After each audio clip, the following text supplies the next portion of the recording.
एक ऐसा तनासा जिसकी वजह से करोड़ों लोगों की जानें गई और जिसकी वजह से दुनिया को दूसरा विश्व युद्ध देखना पड़ा। कभी पादरी बनने की चाह रखने वाला कैसे बन गया तानाशाह, आइए जानते हैं। आप देख रहे हैं लाइफ स्टोरी फैक्ट और चैनल पर अगर आप नए हैं तो चैनल को सब्सक्राइब जरूर कर ले और पास वाले बेल आइकन को भी हिट करके नए वीडियो की नोटिफिकेशन पाए सबसे पहले। कहानी की शुरुआत होती है 20 अप्रैल 1989 से, जब एडोल्फ हिटलर का जन्म ऑस्ट्रिया के पेनोवामिन नाम जगह पर हुआ था। हिटलर के पिता का नाम अलोइस हिटलर व माता का नाम क्लारा पोलिची था। हिटलर का बचपन का जीवन बहुत ही खराब रहा।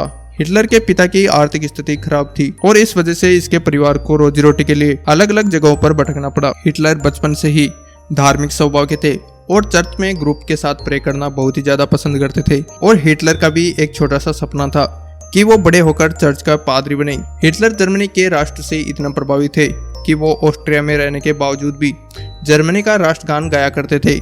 इसके बाद 1903 में हिटलर के पिता ने इस दुनिया को अलविदा कह दिया और कुछ दिनों के बाद ही उसकी माता ने भी इस दुनिया से अलविदा कहा। अब हिटलर के पास खोने के सिवा और कुछ भी नहीं था। अब हिटलर ने अपने जीवन का गुजारा करने के लिए शुरुआत से ही लेबर का काम शुरू कर दिया और इसके बाद पेंटिंग और पोस्ट कार्ड का भी काम किया और अपना समय निकाला। और लोगों का कहना है कि यही वो समय था जब यहूदियों के प्रति हिटलर की नफरत बढ़ गई। 1913 में हिटलर ने ऑस्ट्रिया को अलविदा कह दिया और जर्मनी के मुनिच में शिफ्ट हो गए और वहां पर हिटलर ने जर्मन आर्मी के लिए अप्लाई कर दिया। हिटलर के इस आवेदन को जर्मन आर्मी द्वारा स्वीकार भी कर लिया गया। हिटलर जर्मनी से प्रभावित तो पहले ही थे, इसलिए जर्मन आर्मी ज्वाइन करने के बाद हिटलर ने युद्धों में काफी शानदार प्रदर्शन किया और वो युद्ध में घायल भी हो गए। इसके बाद हिटलर की वीरता के लिए आर्यन क्रॉस, फर्स्ट क्लास व ब्लैक बुनवेज अवार्ड भी मिले। लेकिन जब प्रथम विश्व युद्ध में जर्मनी ने सरेंडर कर दिया, इसके लिए वो काफी दुखी हुए और हिटलर ने इसके लिए जर्मन नेताओं को दोषी ठहराया।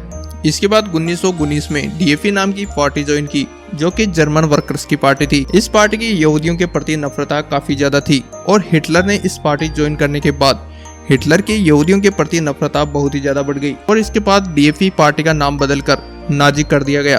प्रथम विश्व युद्ध के बाद जर्मन की आर्थिक स्थिति काफी ज्यादा खराब हो गई और हिटलर जर्मन की जनता को आर्थिक स्थिति को सुधारने के वादे करने लगे और इस कारण से वो लोकप्रिय हो गए और जल्दी 1921 में उन्हें नाजी पार्टी का भी चेयरमैन बना दिया गया। 1924 में राष्ट्रद्रोह के इल्जाम में 13 महीने के लिए जेल भी जाना पड़ा था और जेल में हिटलर ने मैन कैम्प नाम की एक किताब भी लिख डाली।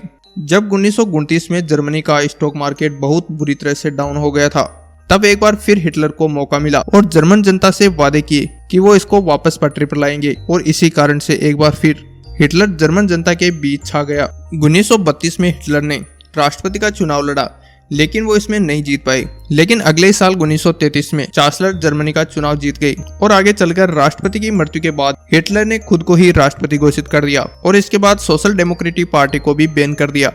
राष्ट्रपति बनते ही सबसे पहले सेना की ताकत को बढ़ाना शुरू किया और 1939 के अंत तक हिटलर अपनी सेना को इतना ताकतवर बना चुका था कि उसने अपने पड़ोसी देशों पर भी हमला करना शुरू कर दिया और इस कारण से दूसरा विश्व युद्ध शुरू हो गया।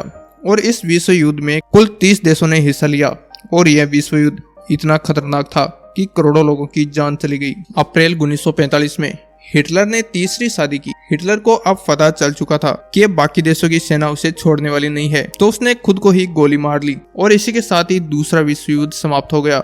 तो दोस्तों, कैसा लगा आपको ये हमारा छोटा सा वीडियो, कमेंट करके जरूर बताइए और ऐसे अधिक वीडियो देखने के लिए चैनल को सब्सक्राइब जरूर कर ले। अपना बहुमूल्य समय देने के लिए लाइफ स्टोरी फैक्ट की ओर से आपको धन्यवाद।